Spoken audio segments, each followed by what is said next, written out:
Na kwa kuwa Mungu ndiye aliyetaka ujenge madhabahu, kuna vitu ambavyo anataka vikae kwenye hiyo madhabahu ili ya kwamba yeye aweze kushuka hapo. Okay.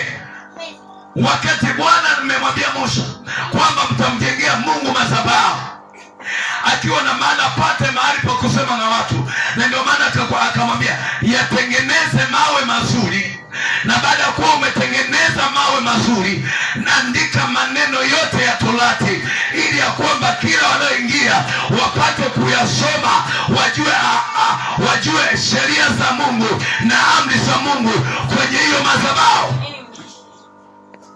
Si unanielewa?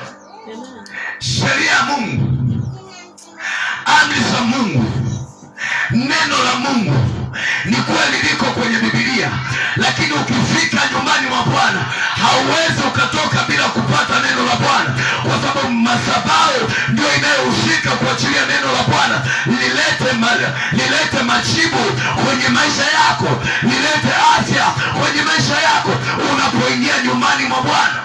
Sikiliza, kuna mtu huwa anasoma Biblia nyumbani lakini huwa haelewi. Jamani, uongo kweli? Kuna mtu atashika Biblia, unamwona ametingwa anasoma, ukimuuliza anasema sielewi.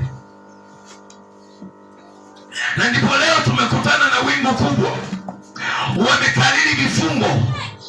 Mathayo 7, ombeni nanyi mtapewa, tafuteni nanyi mtaona, bisheni nanyi mtafunguliwa. Utasikia Mathayo 4. Naye Yesu hali amejaa Roho Mtakatifu, aliongozwa na Roho kutoka jangwani. Wamekariri. Ukimuuliza alikuwa na maana gani? Yesu alikuwa kujaribiwa, hana system nyingine. Kuna nini kilikuwa kinaendelea? Amefungwa. Amen. Isaya imesema hivi, wanawake 7 wataenda kwa mwanaume mmoja, watasema sisi tutakula chakula cha kwetu, tutavaa mavazi ya kwetu, lakini tuitike kwa jina lako. Wametingwa. Ukimuuliza alikuwa anazungumziaje? Alikuwa anasema maana siku za mwisho wanawake watakuwa wengi, watakosa waume. Kumbe wakati mwingine Mungu hakuwa na maana hiyo. Amepigwa chini. Lakini ukifika madhabahuni, Bwana ameliachilia neno lake kwenye vinywa vya makuhani.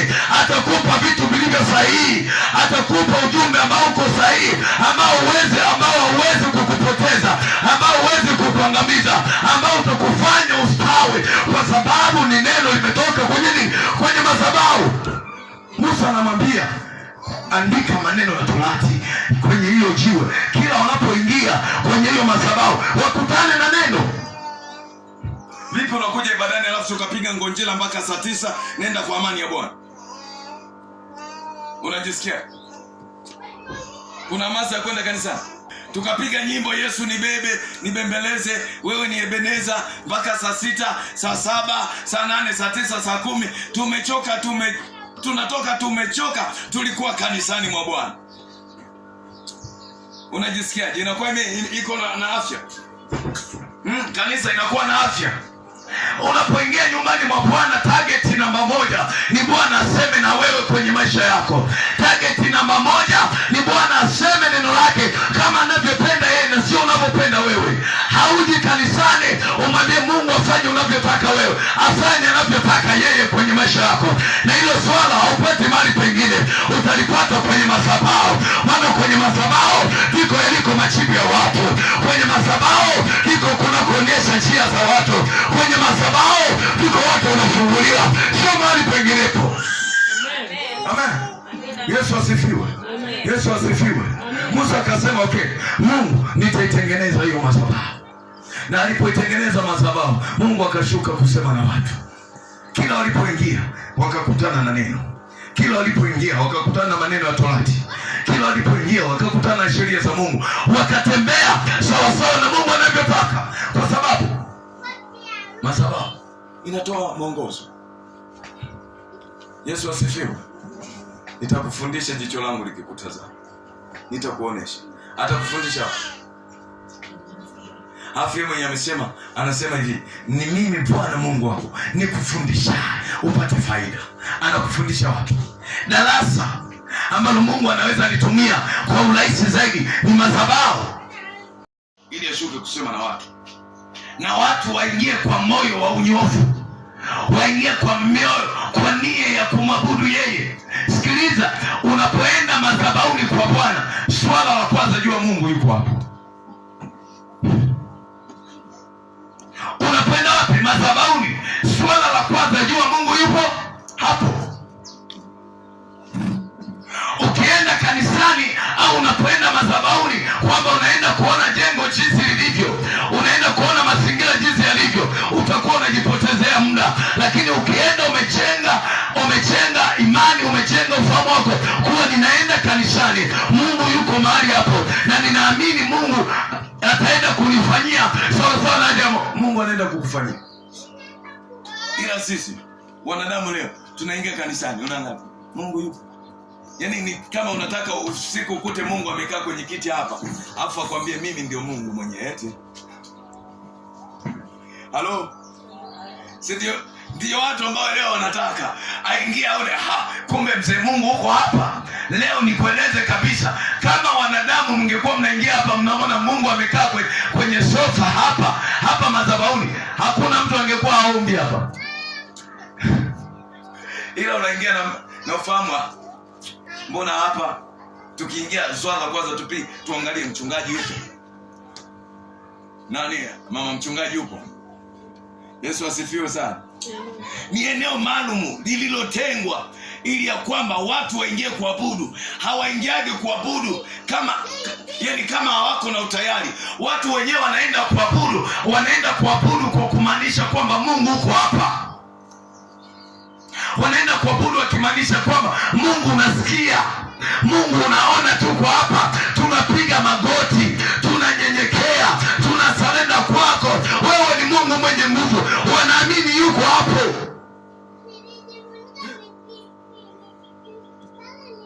Sindi? Halo? Wanaamini Mungu yuko hapo. Na ndio maana wanakubali kushuka. Fungua nini Mwanzo 28:16 hadi 22.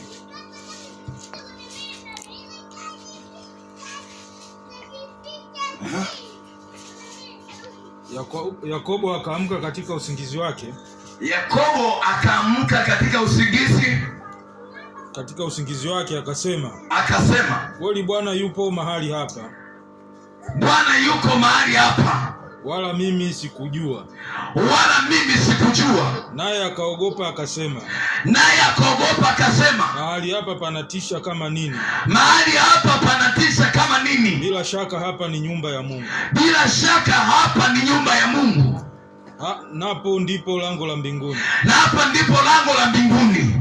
Yakobo akaondoka asubuhi na mapema. Akalitoa lile jiwe aliloliweka chini ya kichwa chake. Kwenye kichwa chake. Akalisimamisha kama nguzo. Na kumimina mafuta juu yake. Anaruhusu nguvu ya Mungu ikae. Anaruhusu nguvu ya Roho Mtakatifu itembee hapo. Akaita jina la mahali pale Betheli.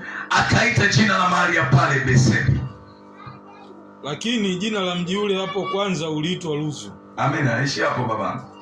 Yesu asifiwe sana. Amen. Yesu asifiwe. Amen. Yesu asifiwe. Amen. Huyu ni ndugu yetu Yakobo. Yakobo anatembea. Na kwa bahati mbaya ameingia hilo eneo la Zuru usiku.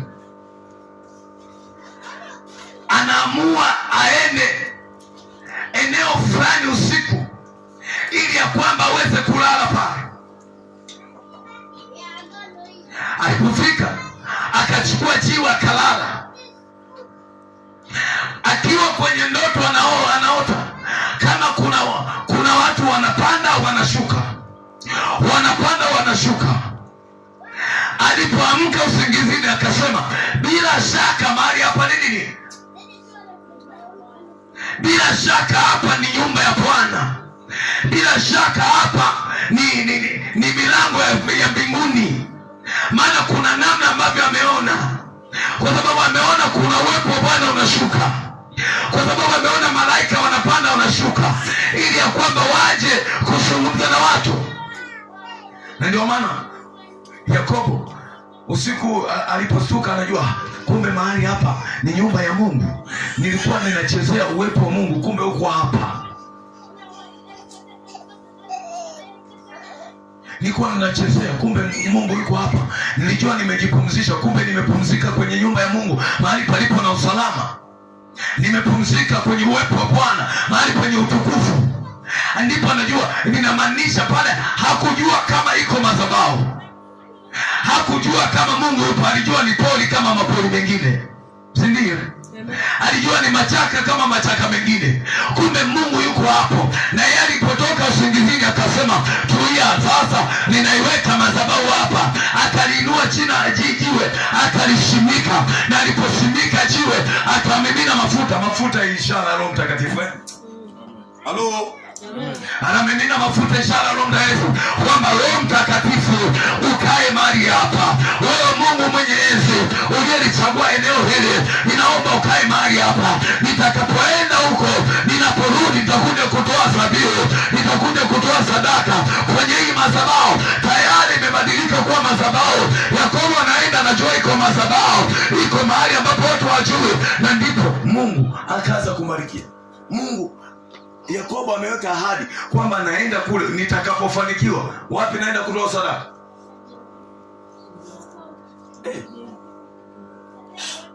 Sawa, hajasoma, lakini Yakobo huku mbele utakutana, anasema kwamba Mungu ukinifanikisha kwenye hiyo safari nayoenda, nitakaporudi nitakuja kutoa sadaka hapa kwenye hiyo madhabahu. Lakini mwanzo wa kujua madhabahu alijua ni pori. Baada ya kujua kwa madhabahu, tayari ufahamu wake anajua mahali pa kutolea sadaka. Amejua wapi pa kwenda kusemezana na Mungu kwa habari ya baraka. Halo? Yesu asifiwe. Amen. Yesu asifiwe. Amen. Madhabahu. Tangia Yakobo anaenda, anapambana kule, anakuja anatoa sadaka kwenye uwepo wa Jehova. Anapotoa uwepo wa Jehova na nguvu iliyomfanya akabarikiwa, ni kuanzia pale anaenda, amesema Bwana ukinifanikisha. Hakuweka, ukisoma Yakobo hakuna mahali aliweka naziri zaidi ya alipofika kwenye ile madhabahu. Ndio anasema Mungu wa mahali hapa ukinifanikisha kule ninakoenda, ninaporudi nitakuja kutoa sadaka. Ameweka naziri kwenye madhabahu ambao watu walikuwa haoni, lakini amechua kwa madhabahu. Na ndipo Mungu anatoka na Yakobo kutoka kwenye ile madhabahu, anaenda naye kwa Labani, anaenda kumfanikisha, anaenda kumbariki, anaenda kumstawisha. Na ndipo Yakobo anarudi tena kwenye madhabahu. Kwa hiyo madhabahu iko na nguvu. Yakobo akajua siri, nimekuwa kwenye uwepo wa Bwana, siwezi nikatoka bure. Siwezi nikatoka, lazima nifaidi, lazima nipate chochote, ili nitoke nikiwa nimechangamka, ili nitoke nikiwa katika hali ya furaha. Okay. Kwa hiyo unapoambiwa iko madhabahu, jifunze kuiheshimu, kwa sababu Mungu yuko hapo. Sio, unanielewa mtu wa Mungu? Utakapoambiwa kuwa hii ni madhabahu, jifunze kuheshimu, kwa sababu Mungu yuko mahali hapo. Hata kama kuna watu hawataheshimu, lakini wewe jifunze kuiheshimu hiyo madhabahu. Hata kama watu wataisemea mabaya, lakini wewe jifunze kuiheshimu hiyo madhabahu. Hata kama wataiona wengine watasema hapo hapana maana yote, lakini wewe sema hiyo ni madhabahu ya Bwana. Anayejua yaliyoko sirini ni Mungu, sio mimi. Mimi najua jambo moja, hiyo ni madhabahu, na nikiingia kwenye hiyo madhabahu, haitajalisha iko na rangi gani, haitajalisha iko na sura gani, lakini cha msingi ni madhabahu. Bwana atafanya jambo kupitia madhabahu. Usibeze madhabahu. Na hiyo nayo madhabahu, na hilo banda nalo ni madhabahu.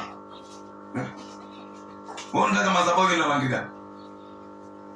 Hivi madhabahu ina rangi? Halo?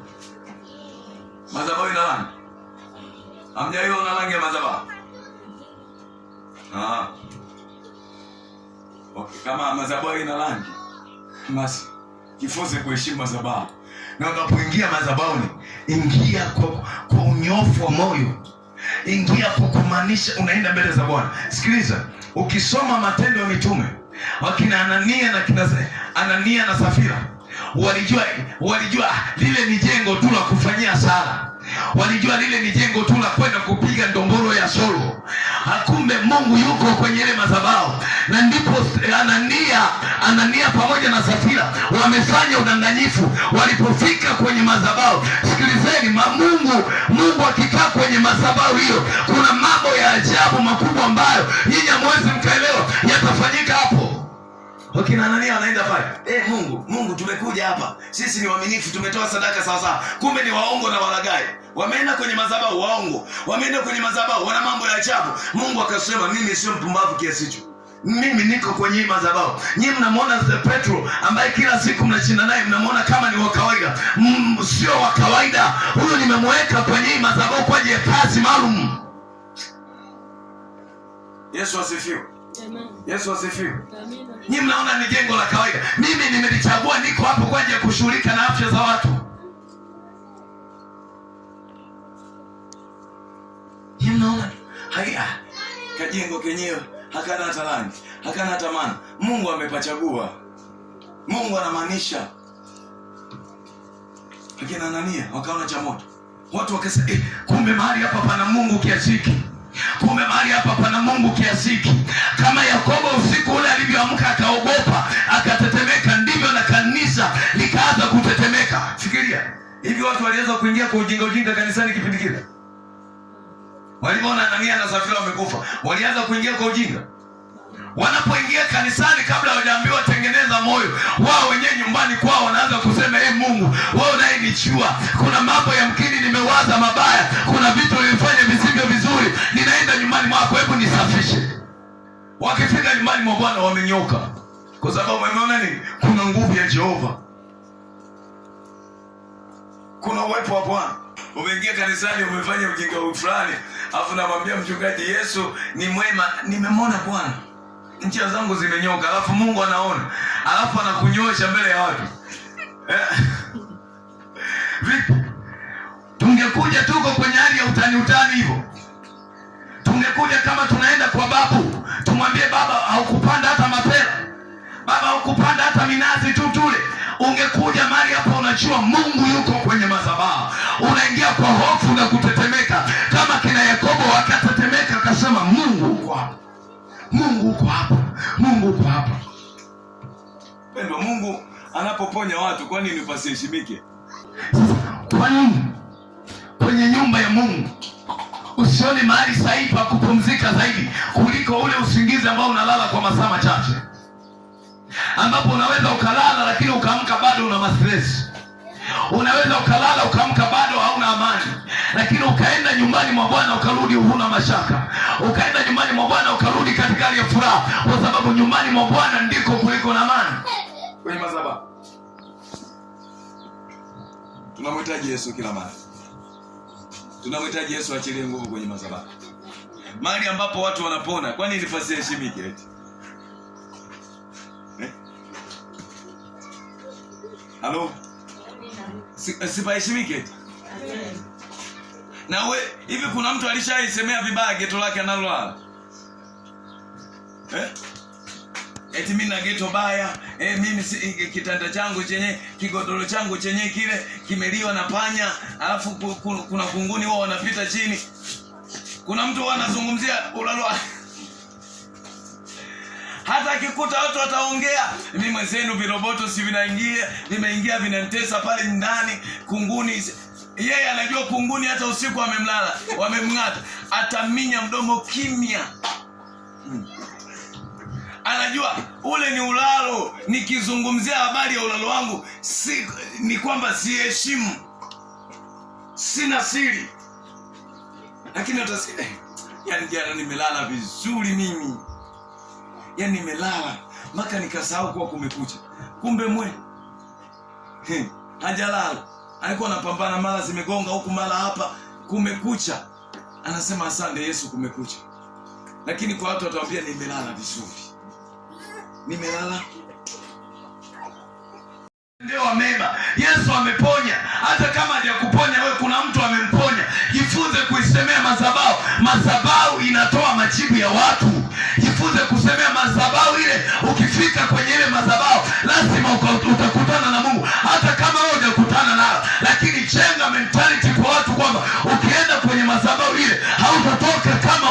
lazima ukutane na Bwana kwa sababu yuko pale.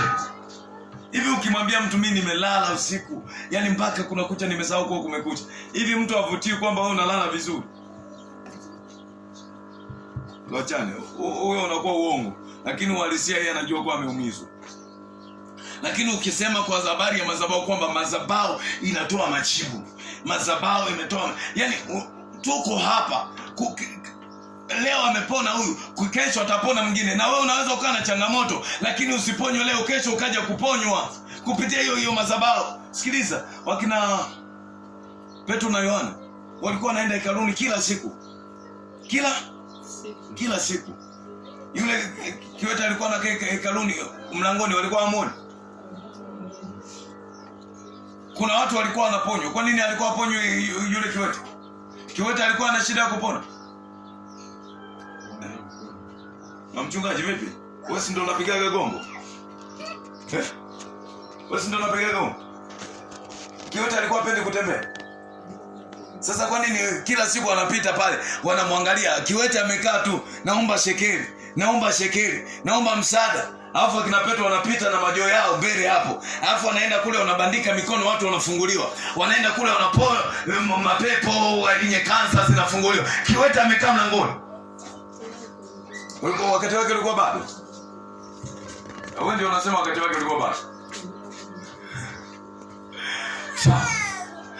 Lakini wakati ulipofika, kama kuna akili ilikuwa imekaa ndani ya yule mlemavu kwamba hii madhabahu tu mimi nijake nikingage hela tu wanisaidiage ili nipate kula na watoto wangu, nipate kula, maisha yaendelee. Lakini siku na ile ilipofika, wakasema ewe kiwete, tangu siku leo hatuna fedha, hatuna dhahabu. Swala ni moja tu, tembea, nenda kajitafutie. Umezoea kuishi kwa misaada, nenda kapambane, kalime kibarua, kalime upate chakula. Kiwete na furahi. Lakini kuna watu leo unaweza ukadharau madhabahu leo, kesho ikaja kukusaidia hiyo madhabahu. Unaweza ukaikashifu na ukapiga kelele ukasumbua na watu, hiyo madhabahu kesho umejaa kwenye 18 unatafuta iko wapi madhabahu. Kwa hiyo jifunze heshimu madhabahu iliyoko mahali, hata kama haijakusaidia leo, lakini kesho itakusaidia. Haijakusaidia mwaka huu, mwaka unaofuata itakusaidia, kwa sababu madhabahu iko kwenye kusaidia watu. Amen. Amen. Amen. Yesu asifiwe. Amina. Yesu asifiwe. Amen. Hiyo ni kazi ya madhabahu. Vitu vinavyounda madhabahu. Twende. Moja. Ni Mungu mwenye kuabudiwa.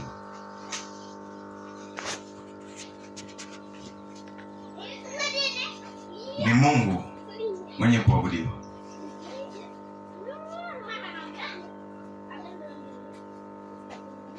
Samani, kuna kitu fulani ngoja nikazungumzie alafu nitarudi.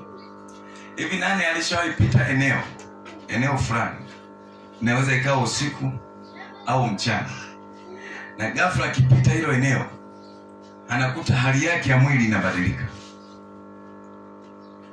Unaweza kukuta nywele zinasimama, au mwili ghafla unakuwa na sintofahamu. Nani alishapita maeneo namna hiyo? Au umekutana na mtu afu ghafla unasikia nywele zimesimama, au mwili wako ghafla yaani ulikuwa uko normal, ghafla umebadilika. Nisaidie kama ulishakutana na hizo mambo mbili. Umekutana nazo? Ulikutana nazo usiku? Dada Beno, ulikutana nazo mchana? Usiku? Mchana na usiku. Unakuta manywele yanasimama tu. Haujashika kitana uanze kuechanua yenye yamesimama. Wewe machungaji, yule kitao pale kwa shangazi yako pale upige kuona upandishi nyumbani ba.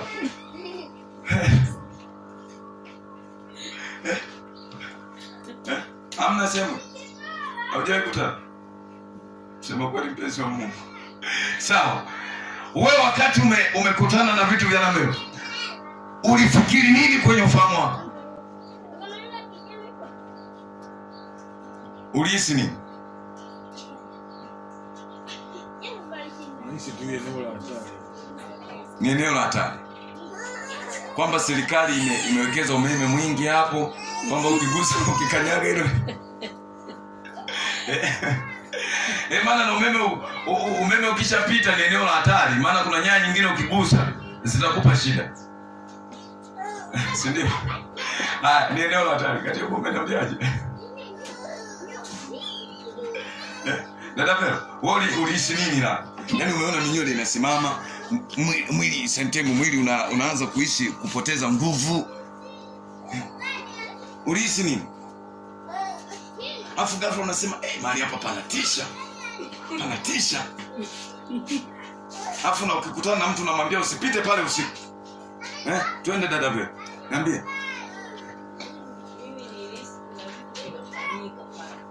Kuna vitu vinafanyika. Yaani wapishi wa maandazi wako pale wanashughulika kupika maandazi. Na vitu vinafanyika ambavyo ni vya hatari. Vitu vya hatari, wanatengeneza bunduki. Wanatengeneza mabomu. Kwa kawaida tushazoea. Ukiona yeye unapita sehemu nywele zinasimama. Unapita maeneo nywele zinasimama, Zinasimama. Kwa kawaida. Fulani unaipata. Kwa kawaida. Kwa kawaida yani tushajua, unajua kabisa kwa mali hapo yani kawaida hapo sio sensa. Sio sensa. Yaani unajua tuko kanisani. Na hapa hakuna hakimu, hakuna mwanasheria, hakuna mahakama, wala kituo cha polisi hapa. Ni unanyosha tu kwamba ni maeneo sio salama, kwamba hapo kuna majambazi. Yaani maeneo sio salama. Na mimi nilikuwa nataka mnyoshaji. Kuna majini, kuna wachawi, labda kuna vitu vya giza. Sasa mnapata shida ya kunyosha tu sentensi fupi, sehemu sio salama, ni sehemu hatari. Wakati sawa. Kama madhabahu hiyo kiufupi nasema ni mahali ambapo nguvu au wanga au wachawi au waganga wanahusika kufanyia shughuli zao, vikao na mambo mengine yanayohusika kwenye mambo ya ushirikina. Kiufupi ni madhabahu ya kipepo. Mahali hapo wanahusika kufanya mambo mengi yasiyokuwa sawa mbele za Mungu. Kama mahali hapo panatisha, basi madhabahu ya Mungu inatisha zaidi. Na ndio maana ukipita hilo eneo unaanza kupata network nyingine zisizokuwa sawa. Ile ni taarifa kwamba eneo unalolipita ni madhabahu ya shetani. Unapata taarifa kwa mahali unapita ni malango ya kuzimu. Sikiliza, kuna watu ambao kuna hadithi fulani kasikia. Anasema hivi, mtu mmoja akaambiwa anahitaji utajiri. Baada ya kuambiwa anataka utajiri akamwambia andaa mayai. Na baada ya kuambiwa andaa mayai akaambiwa nenda katupe baharini. Na baada ya kutupa baharini na wewe utafuata yai. Alafu utaenda moja kwa moja sehemu usiku. Wewe kwa akili yako unajua nini? Yai litakupeleka mahali usiku. Lazima ukuoneshe kwenye lango la kuingilia sehemu husika. Lazima ukuoneshe madhabahu iko wapi, kwamba hilo yai ambalo mimi na wewe tunaweza tukaa, lakini hilo yai ukilifanya kwenye madhabahu ya giza linaenda moja kwa moja kwenye eneo husika. Halo? Yesu asifiwe. Alafu nyinyi mna visa vingi kweli kuliko hata mimi. Mnaelewa sana malango ya kuzimu. Ukipita makaburini masafrani, mahali ambapo wamezikwa makongi, utasikia na akili zinakukaa sawa. Mwaka fulani wakawa wanashughulika barabara hii ya kwenda Mbeya. Pale Tanangozi, kabla hujafika Tanangozi nani? Sio hii ni hapa nyuma kutoka Japanda Tosa. Kuna kamji kale kanaitwa huenda hapa nyuma kwenye kaburi la mzee Kieo. Kati wanapambana sana kunyosha barabara. Wanatoa kaburi. Kesho wakija wanalikuta tena limerudi eneo husika. Wenyewe wanataka waweke barabara yao, wakirudi wanakuta kaburi liko pale. Mpaka watafute kwanza wahusika. Wazee wa mji, wazee wa mila, wawasaidie nini kifanyike. Kwamba hilo eneo tayari lilikuwa sio la kawaida, hata kama tunaona makaburi, lakini tayari lilikuwa kwenye sura inaonekana ni madhabahu. Na ndio maana yamkini watu walikuwa kila mwaka yamkini watu walikuwa wanaenda kufanya ibada pale, wanaheshimu kwamba hapa yuko Mungu wetu. Okay, tuachane na hivyo sasa, twende kwenye vitu vinaunda madhabahu. Nilikuwa nataka nikudokeze kwa maana katibu aliniambia kuna madhabahu nyingi, kuna madhabahu za shetani, ndio za namna hiyo utazikuta zipo kwenye hii dunia. Nataka uniulize.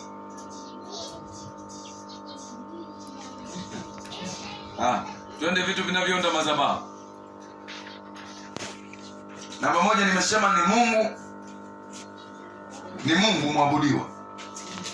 Naomba andika vipengele hivi vitu vya namna hivi nitakavyovitaja.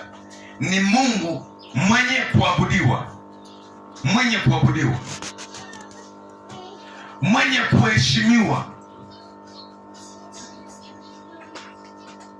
Amchuka yuandi. Mungu mwenye kuheshimiwa, Mungu mwenye kuabudiwa, Mungu mwenye kuheshimiwa kuliko wote. Yaani kuna vitu duniani utaviheshimu. Unaweza ukamheshimu mume wako, unaweza ukaheshimu wazazi wako, unaweza heshimu viongozi wa serikali, lakini unapofika kwenye swala la kumheshimu Mungu ni zaidi ya wote ambao unawaheshimu. Maana yeye ni Mungu wa miungu, yeye ni Bwana wa mabwana, yeye ni mfalme wa wafalme. Unapozungumzia mfalme inamaanisha yuko juu ya wafalme. Wako wafalme wadogo wadogo, yeye ni topu ya wafalme. Kwa hiyo ni anaheshimiwa sana kuliko wote. Si unanielewa mtu wa Mungu? Amen. Lakini ni Mungu mwenye kutisha. Ili uelewe vizuri kwa Mungu anatisha, kamuulize vizuri Farao. Ukimwona Farao muulize, vipi mzee, Mungu anatisha kiasi gani?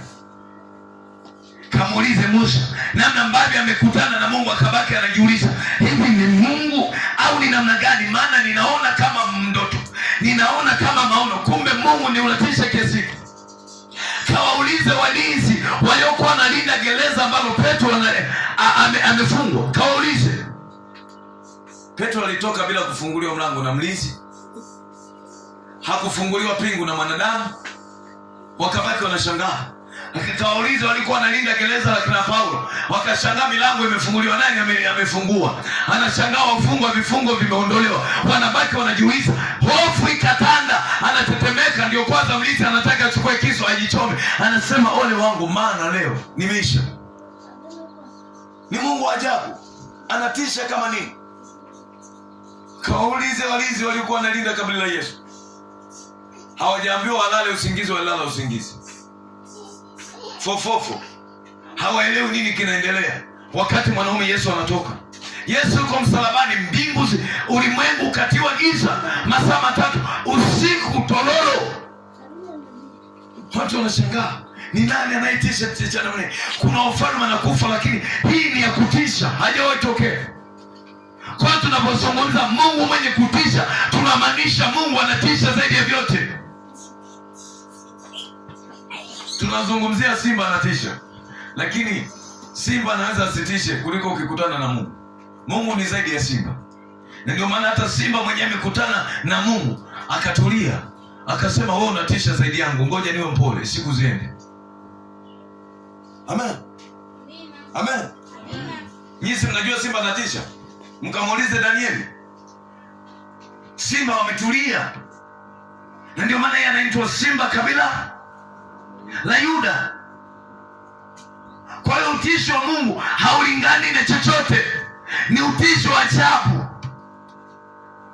Wote ambao walikutana na Mungu kwa kweli hawakuwa wanabaki wametoa macho kiasi hiki. Kamuulize Yohana, Danieli anakutana na malaika. Huyo ni malaika tu, hajakutana na Mungu. Anadondoka chari, analala kama ni mtu aliyekufa. Amekutana na Mungu. Jua utisho wa Mungu ni wa kiasi gani? Si ndio? Utisho wa ajabu. Kwa hiyo ni wa kutisha Mungu. Mungu hazoeleki kama tunavyomzoea. Unaweza nizoea mimi, lakini unapoenda kwenye kipengele cha Mungu, Mungu yuko tofauti sana. Kwa hiyo ni Mungu mwenye kutisha. Mungu mwenye kuogopwa. Hawezi ukaenda mbele za Mungu kirahisi. Hawezi ukaenda mbele za Mungu kama unaenda tu mahali pa kujisaidia. Unaenda mbele za Mungu kwa Mungu mwenye kuogopwa. Kamuulize Nebukadneza, anasema sijawahi ona tangia ninazaliwa. Maajabu ninayoona hapa ni maajabu mengine. Yaani niliowatupa kwenye moto hawaungui, alafu ambao wanawatupa watu ndio wanaungua. Hii ni ajabu, haijawahi kutokea. Hivi kama wewe ungekuwa mjanja, Shelem, wewe ndio askari, umewatupa watu wameungua, hawajaungua, wewe umeungua. Wewe ndio mfalme. Hivi ungekuwa na akili sawa sawa? Lazima uko kwenye kiti cha enzi, mawenge ameshaanza kukupitia. Hivi hapa kuna nini? Maana huu utisho ni wajabu. Ni Mungu wa kuogopwa. Ndio maana watu ambao wamemjua Mungu hawafanyi utani na Mungu hata mara moja. Wanakuwa wako serious na Mungu kwa kumaanisha. Wanapoenda mbele za Mungu, wanaenda mbele za Mungu kwa moyo wa kunyenyekea, kwa moyo wa kutetemeka, maana ni Mungu anayeogopwa. Zoea vitu vyote. Zoea moto, lakini usimzoee Mungu. Yaani kamuulize Musa, pamoja na Musa kuitwa rafiki wa Mungu, anazungumza Mungu na Mungu uso kwa uso, lakini Musa hakuwahi kumzoea Mungu. Bado Mungu alibaki wa kuogopwa. Bado Mungu alibaki wa kuhofiwa. Amen. Yaani hata kama umekuwa na upako, umekutana na Mungu, lakini ongeza jitihada ya kwenda mbele za Mungu kwa kumwogopa zaidi, kwa kumhofia zaidi. Maana yeye hata kama ni rafiki yako, ukileta ujinga, yeye hana mjadala, anakunyosha tu. Ni Mungu wa kuogopwa. Sawa. Ni Mungu mwenye uwezo na nguvu za kutatua matatizo. Ni Mungu mwenye uwezo na nguvu za kutatua matatizo. Kuna mambo umeshindwa kwa watu. Binadamu kwa kawaida sio yote anaweza. Si ndio? Yaani binadamu sio yote anaweza. Kuna mambo mengine anafeli mwanadamu. Na sio anayofeli ni machache. Ni mengi mwanadamu anafeli. Hata kama kuna mtu utamkuta ana degree, ana PhD, lakini sio kwamba anajua vyote. Sio kwamba anaweza kutatua yote. Hawezi. Lakini unapoenda mbele za Mungu, unapoenda mbele za Jehova kwa kumaanisha, unaamini kwamba Mungu ndiye aliye na uwezo wa kutatua matatizo nilionayo. Ndiye aliye na nguvu ya kutatua changamoto nilizonazo.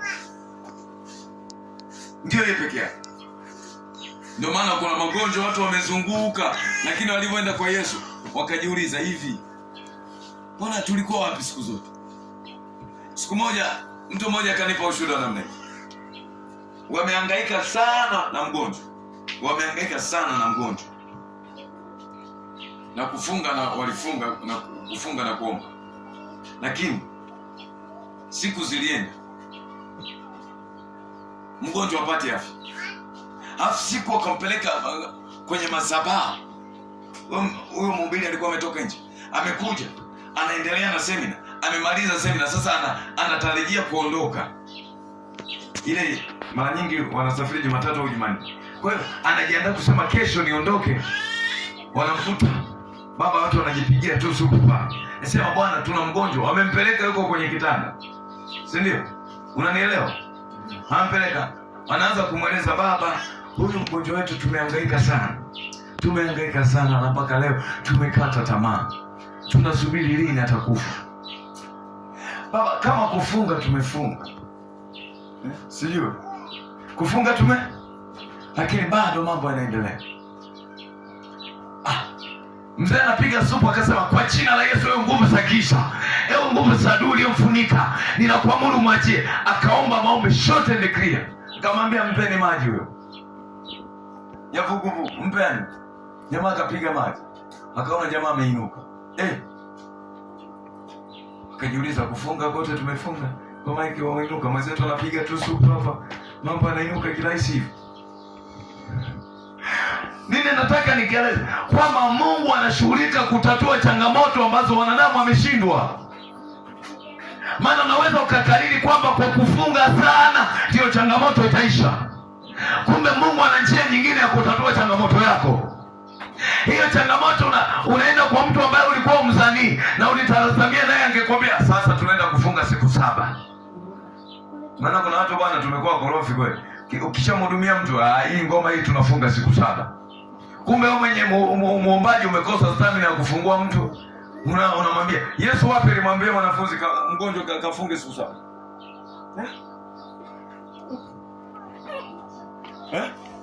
Halo?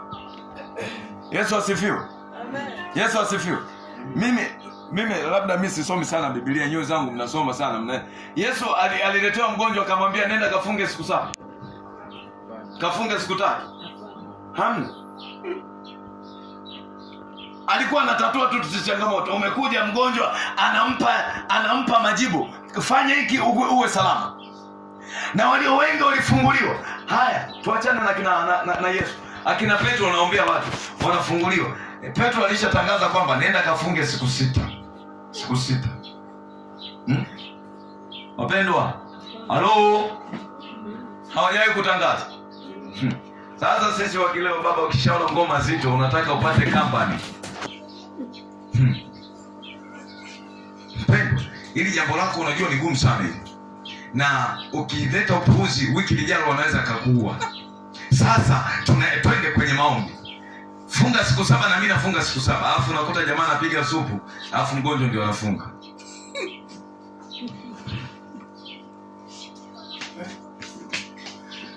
Alafu nasikia mtu anakuambia siku 7 nimefunga, siku 10 nimefunga.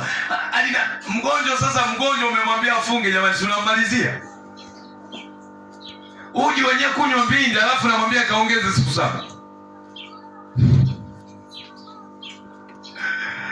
Kama Mungu angekuwa anatatua kwa njia moja ya mifungo, basi watu wote wangekuwa nafunga. Lakini Mungu ana njia moja, ndio maana yeye anaitwa ni Mungu mwenye uwezo wa kutatua matatizo tulionayo. Anaweza katatua kwa neno, anaweza katatua kwa neno moja ukawa uko salama. Amen. Ninaweza nikawa sijafunga nikaomba na wewe ukapokea afya. Ninaweza nikanena neno moja njia ikafunguka ya uchumi. Sasa sisi tumekariri funga. Alafu mtu anafunga mpaka mnaanza kulaumiana. Mchungaji mwenyewe ananifungia, anatufungishaga, ametufungisha maombi ya siku 40. Hatujaona matokeo. Na mimi si ndo naambia tufunge.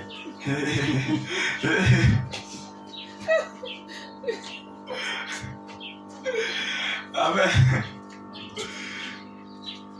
Ninapokuambia tufunge kwa pamoja, nataka tumkaribie Mungu kwa pamoja, kwa mahitaji ya pamoja, ili ya kwamba Bwana afanye. Kama tunaenda kwenye maombi ya kanisa, tunaomba kwamba Mungu afanye kama kanisa. Lakini unapokuja mgonjwa, ninataka nikuhudumie. Siwezi nikakutangazia maombi. Ninataka kwanza tuanze ili Bwana atengeneze.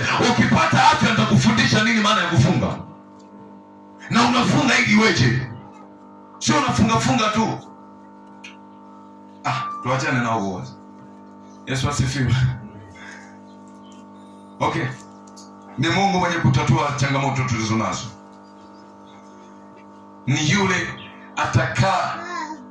atakaye kuwa wa kuabudiwa na kuombwa kwenye hiyo madhabahu. Yaani kati ya vitu vinaunda ni Mungu mwenye kuabudiwa, lakini pia ni Mungu ambaye anastahili kuombwa kwenye hiyo madhabahu. Unapoenda kwenye madhabahu yuko Mungu mwenye kuombwa. Kuombwa ni kueleza mahitaji ulionayo mbele za Mungu. Okay. Nakimbia sasa. Naona muda nao unanikaa. Zamani nipunguze nibaki na pointi moja ili Jumapili maana nayo itakuwa ni ndefu. Kumbe tujisoma andiko. Fungua Mwanzo 26, 24, 25. Mwanzo. Mwingine. Fungua tu Mwanzo. Bwana akamtokea usiku ule ule. Akasema, mimi ni Mungu wa Ibrahimu baba yako. Mimi ni Mungu wa Ibrahimu baba yako. Usiogope. Maana mimi ni pamoja nawe. Nami nitakubarikia. Na kuzidisha uzao wako kwa ajili ya Ibrahimu mtumishi wa Mungu. Umemaliza? Akajenga madhabahu huko. Akaijenga madhabahu huko. Akaliita jina la Bwana. Akaliitia jina la Bwana. Akapiga hema yake huko. Akapiga na hema yake huko. Na watumwa wa Isaka wakachimba kisima huko. Amen. Yesu asifiwe. Mungu anamwambia mimi ni Mungu wa baba yako Ibrahimu. Nitafanyaje? Nitakubariki. Lakini nini kifanyike? Kaijenga madhabahu. Unapoijenga madhabahu, liitie jina la Bwana liweko mahali hapo, ili ya kwamba kubariki, mimi nishuke kubariki watu kupitia hiyo madhabahu. Kwa hiyo Mungu kakaa kwenye madhabahu na akafanya mambo makubwa. Okay, ongeza kitu kingine hapo kinachounda madhabahu: kuhani. Kuhani, kuhani, kuhani, kuhani au mchungaji.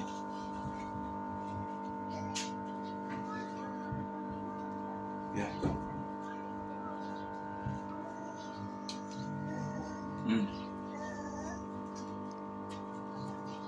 Kuhani, mnaelewa tafsiri yake? Ngoja nieleze. Ni mtu aliyechaguliwa kwa ajili ya kusimamia taratibu za kuabudu Mungu, za kumwabudu Mungu. Ni mtu aliyechaguliwa. Na huyo achaguliwi mara nyingi na wanadamu. Eti au nishampigia kula kuhani mmoja. Nishampigia mchungaji kula. Chele bwana wanatabasa. Kula mtapigia si maaskofu, katibu wa jimbo, katibu wa taifa, lakini kwenye eneo la uchungaji anajichagulia yeye mwenyewe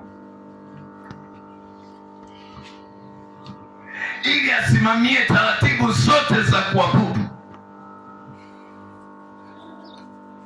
Mwanzo 14, 18, 19.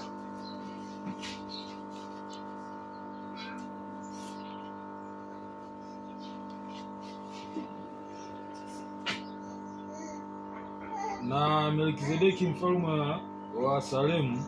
Melkizedeki mfalme wa Salemu akaleta mkate na divai. Akaleta mkate na divai. Naye alikuwa kuhani wa Mungu aliye juu sana. Naye alikuwa kuhani wa Mungu aliye juu sana. Wa Mungu aliye juu sana. Akambariki akasema. Abrahamu na abarikiwe na Mungu aliye juu sana. Abrahamu na abarikiwe na Mungu aliye juu sana. Muumba mbingu na nchi. Muumba mbingu na nchi. Melkizedeki akakaa madhabahuni.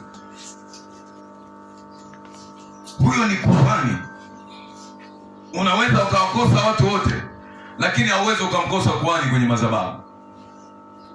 Na ndio maana madhabahu inapoanza lazima kuhani awepo. Kwa lugha nyingine ninaposema kanisa linapoanza lazima apatikane nani atakayesimamia taratibu za kuabudu hapo. Unaenda kufungua kanisa hauna kuhani, unataka ufanye nini? Eti katibu, nimesema hapa jamani twende tukafungue kazi kule Sombeli kule, tufungue kanisa Sombeli. Tumeenda tumehubiri mkutano, watu wameokoka. Hamna mchungaji. Tunakuwa tuko sawa sawa. Hapa tunaanza. Sasa tutakuwa tunagawana. Mawajaneti utaenda kuhubiri pale Jumapili.